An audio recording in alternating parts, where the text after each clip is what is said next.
This is the neighborhood located east of City Park. The boundaries are Cleveland, Goodnight, and the Arkansas River. Aberdeen history includes history of the city park and lots of interesting and colorful people. History starts with Annie Blake purchasing this area of the Nolan Land Grant and then selling to Charles Goodnight in the late 1860s. His barn is still located west of town. Goodnight then sold to Dittmer and Carlisle. The oldest house nearby was built in 1880 and became the home of Charles Dittmer. After Dittmer owned it, it was owned by a vice president of Cruz Beggs, and then it was owned by the military for housing for the depot. And then the diocese had it for nuns, and it's now a private residence. This map shows the plans of Carlisle and Dittmer had for this area. The park was purchased by the city in 1904. Prior to that, the park was to be for luxury homes surrounded by lakes, gardens, fountains, and statuary. Carlisle came to Pueblo in 1871 and was a politician, rancher, banker, and a real estate developer. In the area of Longwood and Dunsmuir, they built Mineral Park, not to be confused with Mineral Palace Park. It had a racetrack and a stable, and nearby was the Mineral Springs and a bathhouse. And until 1901, the state fair was there. The city park gate, the two tallest pillars were removed to allow for automobile traffic, and the gates were donated to the World War II effort. When Dittmer and Carlisle ran into tough economic times, they sold the park to the city for $150,000. Here is a close-up of the urns today. The stonework is granite from Texas Creek, and it was built in 1905. The entrance has been undergoing a restoration recently, and the artist is duplicating the missing griffins. The original statuary came from Naples, Italy. This is the original griffin, which unfortunately was destroyed when the artist's studio burned about a year ago. Luckily, most of the reproduction was completed, and the replacements should be completed soon. We've heard that story quite a while. To the right, when you run into City Park, is the barn built for Carlisle. The current park office was built on the foundation that was to be Carlisle's luxury home. I personally think this barn could be used for better than maintenance, but you know. Carlisle also built a bridge in 1889 over the Arkansas River to make it easier for Northsiders to get to his mineral springs and a racetrack. On the map, you can see a line over the Arkansas River near his spring and bathhouse. Railroads ran under the bridge and caused fire damage. It was destroyed in the flood of 21. You will see references to the bridge being east of Dutch Clark Stadium, but per the map and artifact proof, it is by the current pedestrian bridge. So you'll see there's two pillars on each side of the bridge. That is from the original. Another colorful character of the area was Dr. Herbert Work. He was born in 1860, received his medical degree in 1885, moved to Boulder, then to Pueblo, and he founded the first private hospital in Colorado with license number 1. He founded the Woodcroft Sanatorium. The first Woodcroft was built where the Pueblo Mall is. It was later sold to the state hospital, and a new hospital was built on the bluff of the Arkansas. It was a hospital for the mentally ill and for patients suffering from addictions. The hospital was used until the 60s and was then burned in renovation. This is Dr. Wark later. He became president of the AMA, the Republican Party, and went on to be Postmaster General, Secretary of the Interior under President Harding and Coolidge. And he had to work to clean up the Teapot Dome scandal, which is very related to Pueblo. This is the first house that was built in Aberdeen when it started to be a housing development.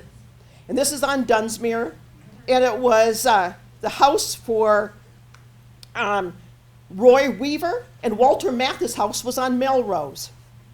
Of course, everybody thought this was too far out to anybody to ever live in Aberdeen. 3 model homes were built on Melrose, and they were built in 1918. It took many years to build out due to the Depression, World War I and World War II, and the newest homes are in Aberdeen Bluff. This is the only house that is on the National Register in Aberdeen. It is of the Pueblo Revival style. It is assumed the ponds and stonework in the back were built by WPA workers. It was built in '39 for Harold Floorman, the founder of the Floorman Manufacturing Company. Floorman's was a distributor of paint and glass products founded in 1887, and it was a very prosperous company for many years. WPA worked at City Park, and during the 30s, a lot of buildings and fences and buildings were built in the City Park due to the WPA, the Great Depression, with the WPA Works Project Administration. And I want to leave you with one of the best things of Aberdeen, the Arkansas River. It is Pueblo's best asset. You're only steps away from fishing, biking, hiking, and enjoying nature. It is an underutilized gem of the community, and it's on the border of Aberdeen.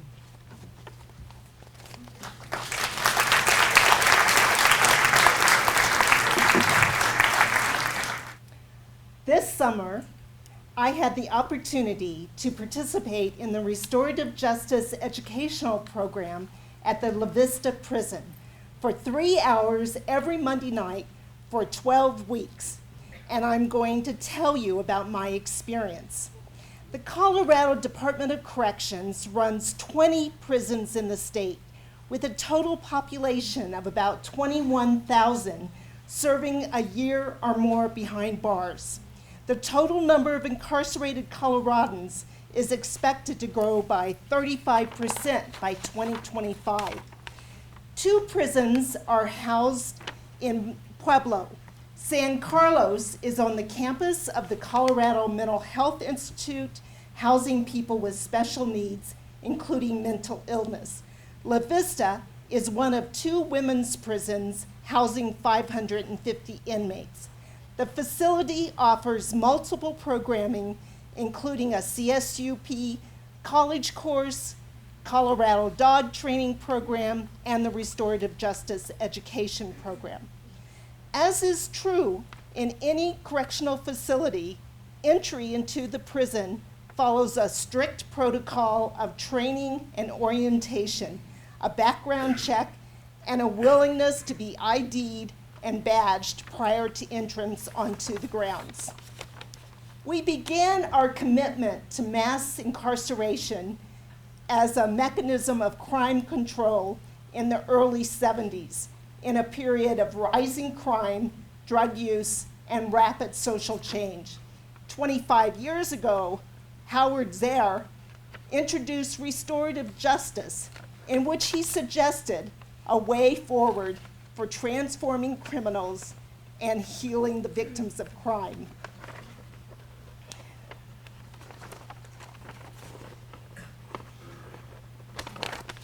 The Restorative Education Project program is a curriculum brought to Colorado by a fierce woman who worked with male inmates at San Quentin. The program is delivered in a group with 2 facilitators for support. We had 10 women with convictions that ranged from credit card fraud to first-degree murder. The focus is to invite inmates to do the hard work to identify what brought them to prison. The vibration of the singing bowl opened and closed each short meditation session, enabling the women to become present. We built our safe container in which each woman could be both secure and brave. Another part of establishing the safety of the circle was to create group agreements. This was crucial in a closed system where folks may be vulnerable to violations of their privacy. Here is a photograph of the women and their dogs on the yard. As I walked from the entry to the prison to Unit 7, where the group was held, I had to prepare myself to meet the women where they were with a non-judgmental attitude and an open mind. Gaining insight begins with conscious communication. How do we speak and listen? Do we respond or react? How do we handle conflict? The lesson solidified the commitment within the group to respecting each other, active engagement, and recognizing when to step back. We checked in by saying how we felt every week, physically, mentally, emotionally, and spiritually. We had to describe our being as more than good. Thus, the feeling wheel became a useful tool for expanding our intelligence. Difficult emotions emerged in the group when we discussed experiences of violence.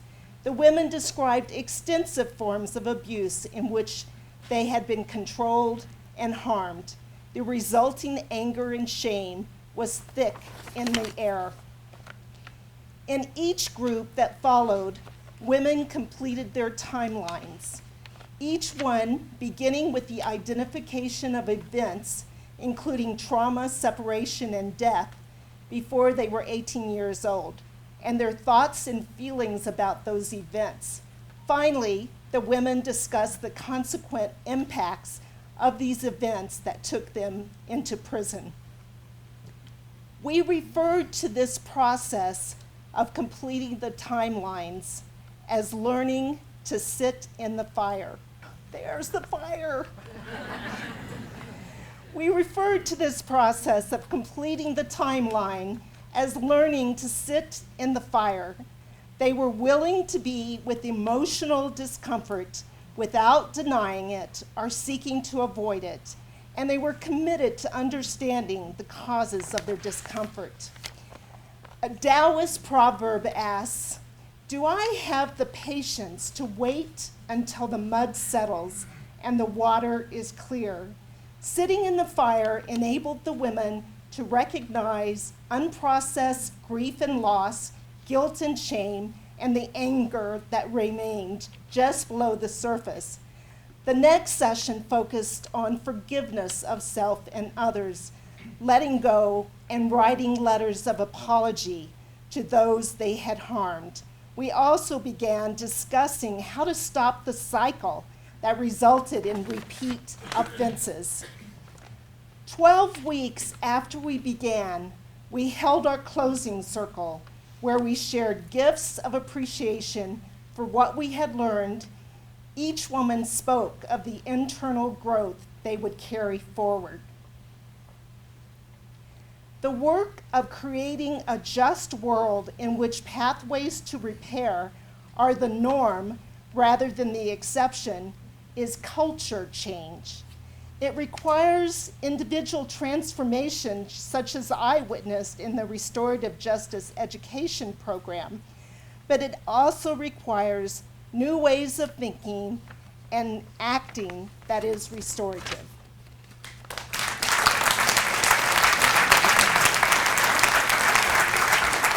I believe that each of us can positively affect the health and longevity of many people, and I hope to show that. My research comes from a number of books, including Seligman's Flourish, Susan Pinker's The Village Effect, and many others. Okay.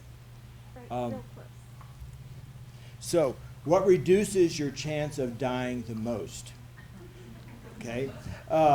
Yes, stopping drinking alcohol is one. Smoking is really, really important. But the top three lines in the graph have to do with your social relationships, social support, and your social integration.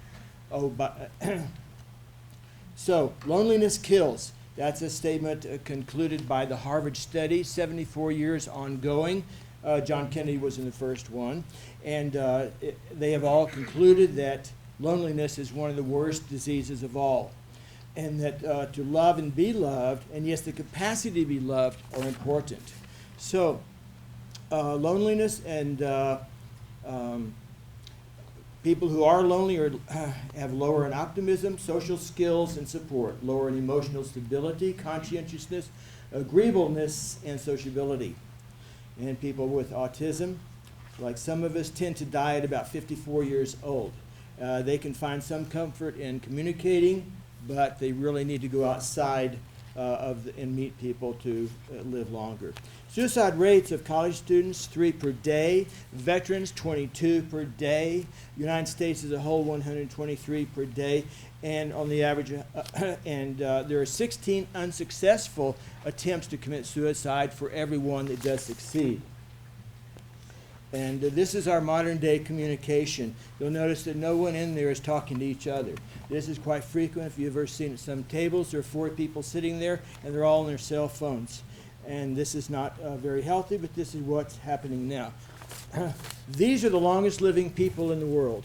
They're in Sardinia off the coast of Sicily, and there's many reasons why they are.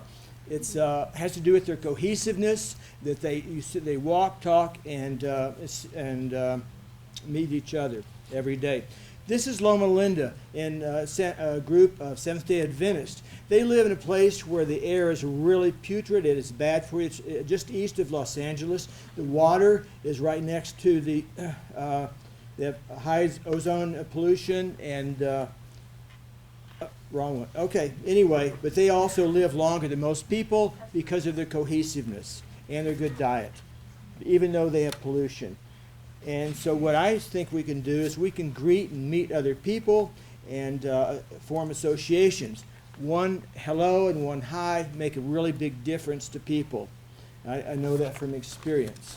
So many of us have traveled around different parts of the world, so the same thing is available to us, and we can do this in the United States. Meeting other people and accepting everyone. We can help empower others and help others. This is how we can affect tens of thousands of people. And speaking of 1,000, this is the funeral of Barbara Bush, a wonderful woman who was wife of a president and the mother of another president. And that's 1,000 people. What I'm saying is that in our lifetime, we will probably meet 1,000 people, and those 1,000 people can grow. This is Larry Ellison's connections. He's worth a lot of money, as you know. He has helped many people start spin-off companies and associated with what he's doing. So what we do projects onto other people, and he has had a great influence on the technology industry.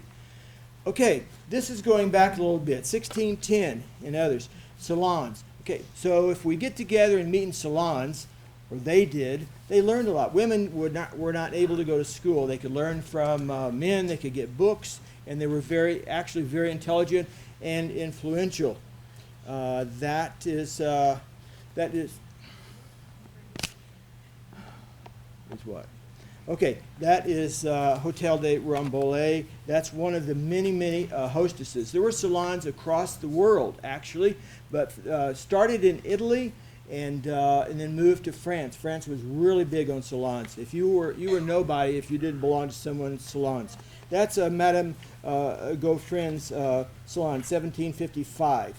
They were very influential, and they helped with the French Revolution. Actually, they started many things. The women were very powerful, even though they weren't allowed to be educated, but they did have a lot of influence. Now, this is a modern-day salon, Seaforth Literary Salon in Kansas City, Missouri. And it's reminiscent of the salons in Europe.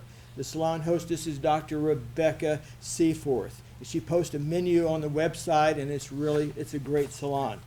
The modern salon, this is just an illustration of what's possible in salons today, where you can meet. Everybody can meet and talk and suggest ideas, different topics at each table perhaps, or the same topic, and you meet different people.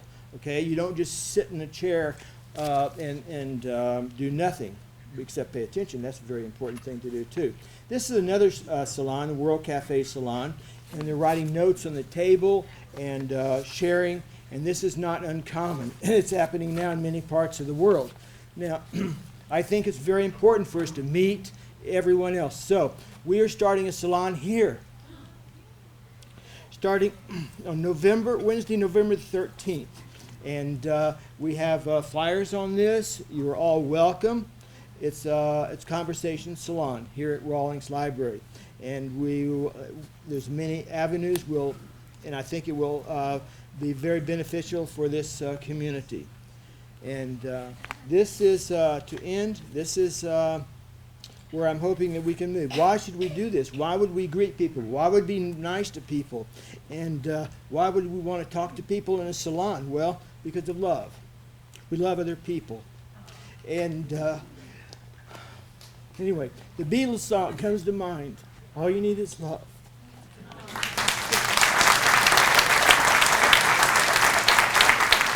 Pueblo has a lot of hidden treasures. Even people who have lived here their whole lives can be surprised by street art or a museum or a festival. I'm here tonight to talk about a place that is quietly working to keep Pueblo, as a community and as a gateway to the world, a great place. We'll talk about education tonight, but first I want to talk about commerce. Sears started the whole distance shopping concept, but Sears advisors believed that the internet as a marketplace would never take off, and that people would always prefer catalog sales to buying online. By the time that was proven wrong, it was too late for Sears to become a voice in the online marketplace. 20th century public education was intended to instill the 3 R's, traditional American values and character development. School was designed to prepare people for the industrialized workplace. The basic lesson framework was assignment, study, recite, test. In the 21st century, technology became more and more a part of our culture and our way of life. What was needed from university graduates changed. Therefore, so did the requirements for university admissions, and so on down the line. Our commerce now is not just American commerce, it's global commerce, and we're preparing kids in education for a future that's only tentatively glimpsed at this point. Liberty Point International School has become part of a global consortium of learners called the International Baccalaureate. The IB program strives to create globally aware, lifelong learners who are prepared to meet life in the future. Middle school is kind of like the middle movie in a trilogy. Things happen, and they're important things, but you don't have the excitement of the beginning or the tension and celebration of the end. Middle school is a place for learning how to handle social situations, learning how to learn, and deciding what kind of person they want to be. It's a lot of learning. Think about who taught you to learn. Who served you best in terms of forwarding your learning? What we're doing at Liberty Point and what the IB program is asking our students to figure out is how they learn and how knowing that helps create members of a society that can apply their learning. So let's talk a little bit about what it means to be an IB school. The IB was developed in the mid-70s, and there are approximately 5,000 schools worldwide that are sanctioned as IB institutions. A good number of them are private. A good number of them are exempted from local educational governance, such as state standards and state or national testing requirements. At Liberty Point, not being exempted by the requirements of the Colorado Board of Education, we've found a way to meld the philosophies of IB with those requirements. CDE tells us what they want taught, IB gives us guidance, and we believe that kids who can think creatively and critically have nothing to fear from any test, CMAS or not. What we hear over and over again is that graduating students need to be knowledgeable, reflective, balanced, traits that have to be developed in order to be the type of person who is successful post-K-12. In IB, the student is always at the center. Right next to the student are ways to learn and ways to put knowledge in the context of what's going on locally and globally. Instead of a study-recite style of learning, now we're looking at learn it, connect it to what you already know, apply it to a new task, and then reflect on how well that worked. And as we all know, A to B doesn't always work. So if our students know that when a plan goes sideways, you have to risk being wrong in order to learn what does work, if they know that life has twists and turns and challenges early on, then they're better prepared to meet those challenges as they go. Challenge-based learning, inquiry-based learning, problem-based learning, all of these stem from the philosophy that we're not asking students for the answer, we're asking them for an explanation. We're not assuming that there's one right answer. Every area of study should have student authenticity, which is not to say that we're just going to turn the kids loose with a beaker or a closet full of chemicals and some safety glasses. We start with structured inquiry so that students learn the basic building blocks, and then as they develop and grow, we give them more and more freedom so that eventually we're asking them to apply their learning to their own interest. What this is the difference between knowing and doing. In an IB classroom, learning is guided by the teacher, and our students are applying what they're learning long before college. Besides academic potential, LPI also fosters social skills. We teach our students about safety, about physical health, emotional health, and how to support each other, how to be kind to each other, and that all of that is every bit as important as their intellectual growth. Toward that end are what we call the approaches to learning. These are skills that we teach specifically, not incidentally, and we ask students to be cognizant of what they know about really obvious things like research skills, but also qualities like how to be a good winner, how to be a good loser, and how to persevere when assignments are tough, or maybe just not their cup of tea. While we strive to make a good showing on the CMAS and other measures of student learning, we also ask that students treat school as something bigger than page 53, problems 1 through 10. Students work on interdisciplinary projects and cross classroom boundaries, and in their learning, sorry, I lost my place. Students need experiences and not just learning in theory. It would be disingenuous to tell students what they need to know and not allow them to experience under controlled circumstances. One of the best gifts that teachers can give a student is the confidence to address the problems that they come across when they're no longer in our classrooms. In the last 35 years, the emergence of global interactions has happened faster than any other baseline event in human history. The need for global understanding will not go away. There's no way to predict what our students now will be up against beyond their school years. At Liberty Point International, we're doing our best to give them what they need for confidence and success in the future.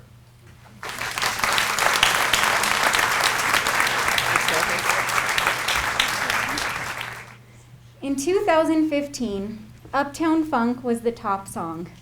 The Patriots won the Super Bowl. Kansas City Royals won the World Series. Chicago Blackhawks won the Stanley Cup. American Pharoah won the Kentucky Derby. And I, Raylene Johnson, joined the Junior League of Pueblo.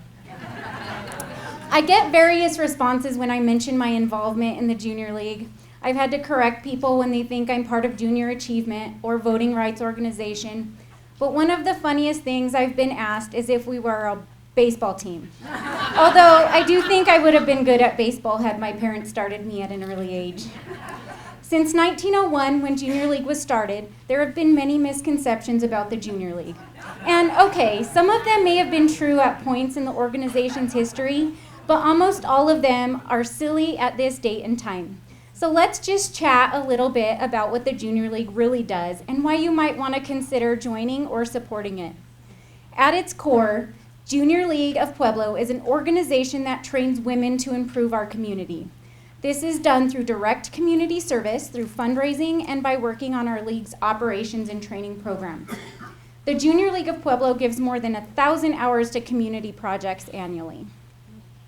And while we still sometimes wear our pearls and gloves, we have members like me, who as often as I've arrived at a meeting in a near state of put together, have just as often rushed in straight from work, no makeup, and unbrushed hair since the day before, or who have to leave meetings early to head over to the night shift, or who might be screeching in with gym-flushed cheeks and workout gear on. And sometimes I just show up with workout gear even though I didn't work out, just because I like wearing yoga pants.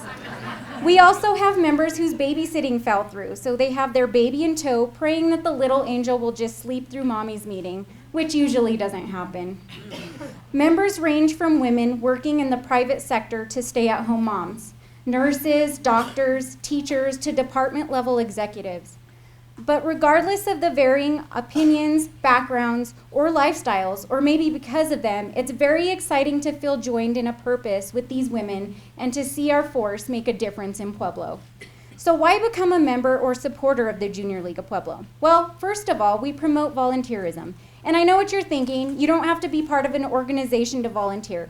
But our mission is to train volunteers, so nonprofit organizations should know that they're getting volunteers who can come in and hit the ground running. We love Pueblo, and we want to transform it. Despite many positives, Pueblo often gets a bad rap. We strive to keep the community moving in the right direction. Much like many other organizations in our town, we believe in rolling up our sleeves and getting our hands dirty to better the community that we live in. We are diverse. Pueblo itself is a very diverse community. Like you all know, diversity comes in many forms: racial, socioeconomic, age, religion, among others. We embrace Pueblo's culture and heritage. I can comfortably say that when I attend Junior League meetings, our membership is reflective of the Pueblo community. You'll make lifelong friends, and although this is not an actual intent or mission of the Junior League, it is a byproduct or a perk, if you will. I've met some women I would have never come into contact with otherwise. Women who have fascinating views and backgrounds from all different walks of life, whom I love spending time with. We develop new skills. The Junior League is a safe place to try out new things. If you are a CPA but have always wanted to try out fundraising or planning events, the Junior League has an opportunity for you. If you've always been a nurse but always wanted to learn how to budget, I'm not saying nurses can't budget, but you can learn that too. The best part is you're trying these things in a safe environment where you have people who can help you if you stumble. To me, for some reason, it's always seemed less scary to try something in the Junior League first rather than anywhere else. And I wouldn't be standing anywhere near a public speaking event if it wasn't for the Junior League of Pueblo. We create leaders, and we encourage leadership roles. We send a member to Leadership Pueblo every year. Part of the valuable training that appealed to me came with taking on leadership roles.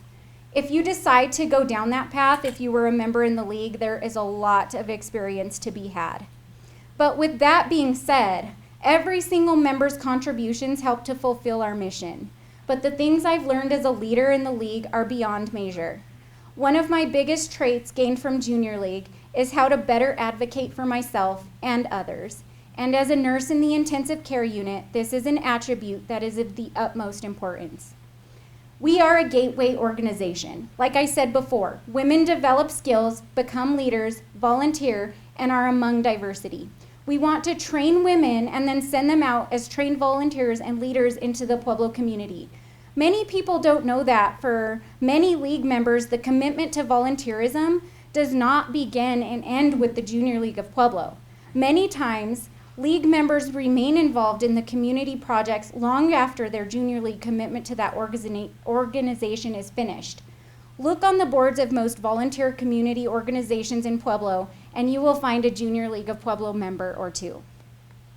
Some organizations our members have or are currently serving on are CASA, Pueblo Rape Crisis Services, Arkansas Valley Dressage Association, Sunset Park Elementary Leader in Me program, Boys and Girls Club, Posada, Colorado Mission of Mercy, Southern Colorado Runners Club, Pueblo Downtown Association, Young Life, Newborn Hope, Cub Scouts, Boy Scouts, Leadership Pueblo Steering Committee, Junior Achievement, United Way Mentoring Program, Relay for Life, Pueblo Day Nursery Children's Foundation, St. Mary Corwin Health Foundation, PCC Foundation, Pueblo City County Friends of the Library Board, Pueblo City County Friends of the Library Foundation Board, Harp Foundation, St. John Newman Catholic School Board. The list goes on, more than I could probably fit on 2 more 20-second slides. So, has this convinced you? Even if becoming a member is not for you, I encourage you to support the Junior League of Pueblo because the work we do really does make the world a better place. Thank you. Good evening. Okay, so as you can probably tell already from the color on the screen and the color that I'm presenting, I'm going to talk a little bit about tie-dye. Probably about 1.5 years ago was just something to do on the side. I started a little small business selling my tie-dye. Right there, of course, you saw the dead, and of course they're kind of a reason I started getting to that in that culture. Anyways, basically it's just something, you know, I've wanted to do. This is my shop mascot. This is a house rabbit. His name's Winton. See another picture of him here in a second. A lot of the stuff I do, I mainly do clothing. But anyways, when I take some pictures, sometimes we'll kind of try to get into it. And so I just thought that'd be a funny picture to share. Shop mascot at work. Anyways, I originally was going to wear kind of a black shirt like that. That's what they call the reverse dye method, but I had smoked a chicken this weekend and had that shirt hanging on the line, so I smelled like a smoked chicken. So I thought, I'm not going to do that. Not that it's a bad thing, but it would have distracted me. These are just some of my, this is some of the stuff I do, the prep work. I work here at the Rawlings Library as well. I work on the second floor. And part of that, I've been able to do tie-dye classes. And been doing that for probably about 2 years now. My cousin Nick and girlfriend Bobby and her daughter in those pictures. I've been able to do some events in the area, still kind of getting my feet wet with this. And actually the first event I did was back in April, was for the Girls' Night Out for the Junior League. But I've done like art festivals at PCC. I did the Beulah Arts and Crafts Festival. Now I'm basically just going to show off my stuff here. These are just some bandanas that I did. Some of my favorites. Couldn't really fit them all up there, just too much stuff. So I tried to just pick some select things, different patterns and different colors. These handbags, I'm just going to say, ladies, they have pockets on the inside. So if you need to stash anything in there, just throwing that out there. Anyways, yeah, but those have actually been a big seller. Just some other shirts. So I'm kind of going through sizes now. These are adult smalls that I've done. This blue one was one of the first I did, and it was done using an ice dye method rather than using bottles to squirt the dye on. You put ice on top of the shirt or whatever you're dyeing, and then sprinkle the powdered dye on there. And just some other examples here. The one at the far end is one of those reverse dye shirts. Like I said, this is just really showing off the color. Some of these reverse dye shirts kind of get a neon effect to them. This black shirt at the end, I don't know if you can see it, but it kind of looks like up by the neck. There, it almost kind of looks like the face of maybe a dog or a bear. Not sure how that happened, but that's kind of one of the cool things doing tie-dye is sometimes little shapes or faces will pop out. I had this purple one described by a coworker as being kind of she called it her Incredible Hulk shirt. And see why, I guess I don't need to explain that. Experimenting, as you can see, I like the swirl pattern a lot. This one in the middle was one of the very first ones I sold, and still remains one of my favorites. I kind of wish I'd kept it, but I mean, at the end of the day, it's about selling it. And I sell these online. Where I've been doing that is been going through Etsy.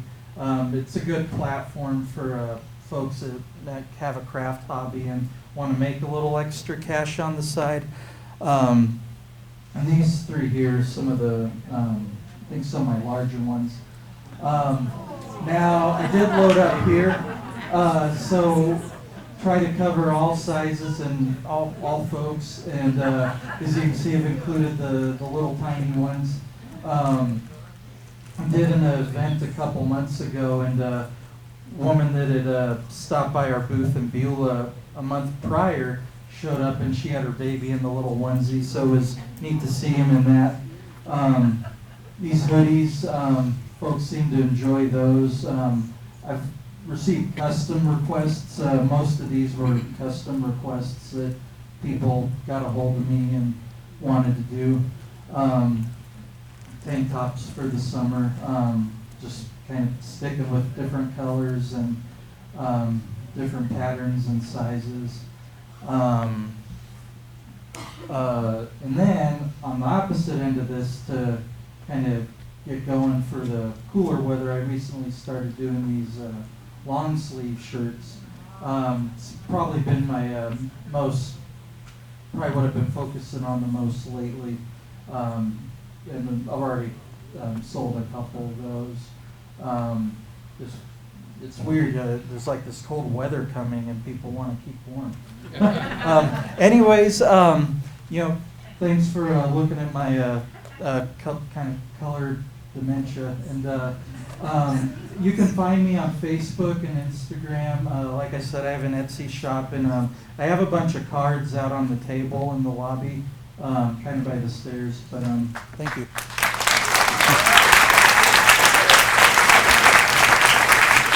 I work with Janet Wilson Smith and the OTR Foundation, and our goal is to take empty houses, reconstruct them, and make them useful for community activities.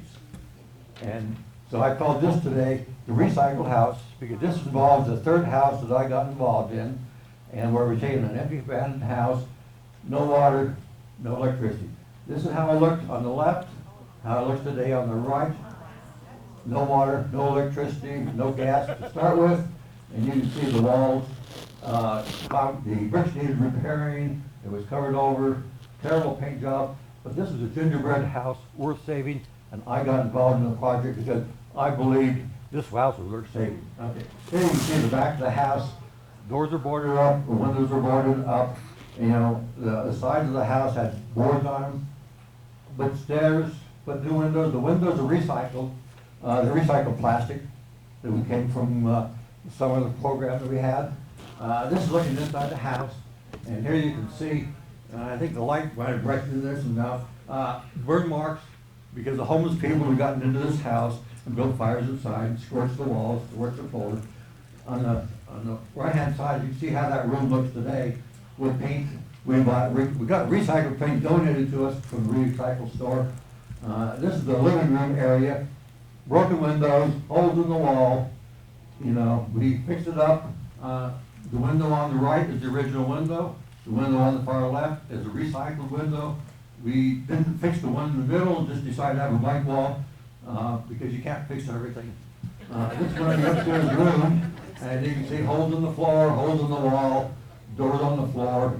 But this is our recording studio. We had things donated to us to put on the wall to absorb the sound and to make a recording studio out of this, because this was going to be the media house for people to learn how to make recordings. This is the other small bedroom upstairs, door on the floor, the window you can see boarded up, and how it looks today. A window between this room and the other room for our recording studio operations with some of our equipment that we have, so we can make recordings, so students could make recordings, get them on our radio station. This is what the bathroom upstairs looked like. Holes across the bathtub, holes in the wall, everything in the jumble, no toilet, but I had to refurnish it, fixed it up, took out the tub and put in both a shower and a sink so I could make extra room so a sink wouldn't occupy this limited space here. This is a downstairs kitchen. Believe it or not, that is what the kitchen floor looked like when I started. And this will show you when it comes back on. The kitchen floor today, same floor, it's just a case that I cleaned it up. That's all it took. Clean up, patch a few things with the bed tile from elsewhere. This downstairs in the basement, you can see all the dirt that was on the floor. We had to shovel out and carry out 5-gallon buckets. We're up the water tank. Now the furnace, we were lucky because we got somebody to come in and check out the furnace, and it worked great. So we were there. The bench in the middle was built from recycled wood out of a project that came up from the second floor where they raised platform. This is an outside window. This is what the window looked like to start with. This is the middle window in the middle room. The right window is original, the left one, recycled window. And the other windows on the far right are the kitchen windows, totally had to replace. There's an inside and outside view. This upstairs window is what the first window I worked on. This is downstairs again in the middle room, had an alcove to it with closets on both sides, and we converted it to a bathroom, so we would have a second bathroom in the house downstairs. This hall closet had a toilet in it to begin with. Nobody wants a toilet in their front hallway. So that went up. This stained glass window was covered up on the outside, covered up by this graffiti on the inside. I opened it up. The arch I cut for the door, for the window. I took the rest of the 2 foot by 4 foot plywood and did some creative artistic work for the front window. Recycle whatever we can, you know, from whatever we got. This is the electrical stuff I got to work with. There was nothing there. They took out all the wirings, enough panels that stuck to the wall, took everything out. Had to put in a new electrical panel. Had to put in a second panel outside because they wanted a outside switch, and then some piping downstairs. Yeah, you got to work with building code for these things, and I don't want to get into that mess. This is an outside window, and this is a back porch window that we just left sealed, and this is a see-through window, our recording studio. Dumpsters. It took 4 dumpsters before I finally finished the project. Fortunately, we had good friends that donated some upstairs windows. These are more pictures of the outside. Here you can see the outside wall, the deterioration of the bricks. Double layer of bricks, and the inside was terrible, and that's why they covered the wall inside the house, outside the house, so they didn't have to deal with the bricks. Now this is the Pueblo Media House, designed for teaching kids how to record things, work on the computer, things. This is some fancy scroll work that I took as a fun hobby. On this side you can see gaps in the pictures where the scroll work was, and on the right side you can see where I plugged that up just for artistic, because this is a beautiful gingerbread house. It needed all these things. Now, we recycle dogs too. 2 dogs came from the recycle place. We got those. And on the, and look, this is my recycle table. This table was a piano to begin with, or a keyboard. The keyboard went bad, but we took the base, that's the bench. The top was actually a chalkboard on the wall in one of the houses. We made, and that's our conference room. Now, we are into free little libraries. This is our free little library that's under being painted. I haven't mounted it outside yet. It hasn't come back from the painter, but we're going to recycle books.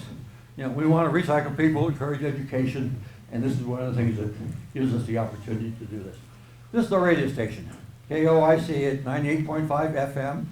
We got brochures on our program for the Pueblo House here in the front, but we're practicing local people playing what they want, local conversations about local subjects, and encouraging people to participate in their community. So, thank you very much. We are the League of Women Voters of Pueblo. And I'd like to tell you tonight why I think you should become one of our smart friends. We've been around for 75 years in Pueblo and 100 years nationally. And what we do, we empower voters and we defend democracy. That's our mission statement. We envision a democracy where every person has the desire, the right, the knowledge, and the confidence to participate in government. How do we do that? We do that by registering voters and providing them with the tools they need. One of the things that we do is analyze the ballot measures and printing brochures in easy to understand language. There are some out near the food table that you can pick up on your way out if you'd like. Our smartest and most experienced members manage to get this done in a couple of weeks. This is simpler than the Blue Book. Sometimes issues are so complex it's hard to know how to vote. So over the 100 years of our existence, we have conducted studies on all sorts of issues. We use these studies to develop public policy positions and these positions to support or oppose legislation. That's me with Leroy Garcia testifying for Senate Bill 1. Another thing that we do is we provide candidate forums. We often partner with other organizations for this. One new way to do this is a style called candidating, and it was invented by the Chaffee County League of Women Voters. In this method, candidates move from table to table, and they get a chance to talk with small groups. Candidating works well when there are a large number of people running for the same office. Attendees like being able to compare candidates side by side, and candidates like it too for the most part because they don't have to sit on stage for an hour to be heard for 2 minutes. Individual members can do as they please, but the organization itself never supports or opposes a party or a candidate. We welcome all candidates and appreciate their willingness to serve. The president and the voter service chair may vote, but do not publicly support candidates. There are restrictions on board members concerning how much they can spend. We like working with other groups when we can. We try very hard for diversity, equity, inclusion in everything we do. Since June, we've worked with all of these groups. I think that's a pretty strong representation there of what we do. We like, in this year and last, we were a sponsor of the Women's March. It was cold in January. And you got to be tough to get out in January in the cold, but it was good to see so many people, men and women, young and old, mothers with children, grandmothers, husbands and fathers, all out there supporting women. We have been encouraged to work with the census this year, and I've lost my place, I'm sorry. We have shared vendor booths with the census representatives so we can get our joint message out. We've applied for grants to work with others on that.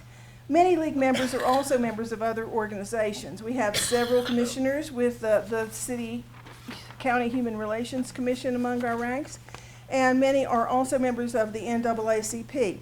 We have no problem with cross-promoting each other's events so long as the events are nonpartisan. Our good friends at NeighborWorks allow us to use their meeting room for community conversations, which are about local topics of interest such as education issues, homelessness, the census. If you need a free meeting room sometime and the library room that you want isn't available, think about going to NeighborWorks. We do what we can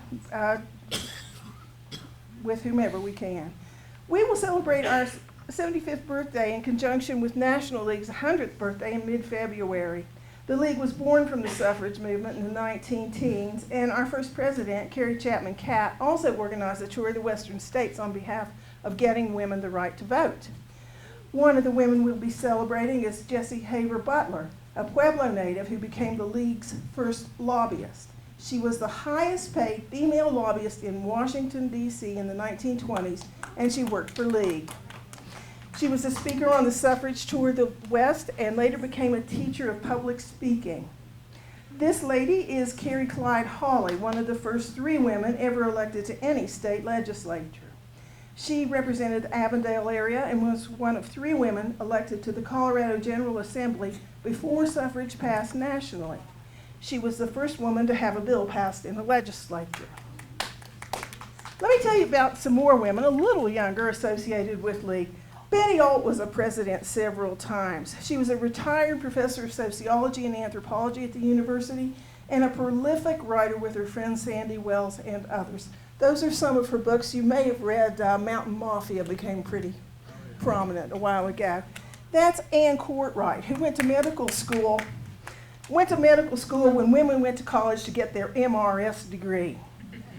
Dr. Courtwright worked at the state hospital as a forensic psychiatrist, standing all of 5'0" against the criminally insane. She's an ardent environmentalist and is still going strong. Rita Sims is a retired nurse and mother of 4 who joined the League in the 1960s and is still active, has been pretty much straight through. She's still on the board. She has a terrific mind for detail and is part of our ballot issues committee. And she keeps us straight on League procedure, and she's one we call on. Doris Kester is our treasurer. Her picture is also in the Riles room, and the nonprofit center at this library is named for her. Her latest career was as executive director of the Southern Colorado Community Foundation, and her previous career was a teacher. She has served on 30 boards. A leaguer once said to me that women have different groups of friends, school friends, work friends, other kids' moms' friends. But the League of Women Voters, she said, those are my smart friends. Join the League and be one of our smart friends.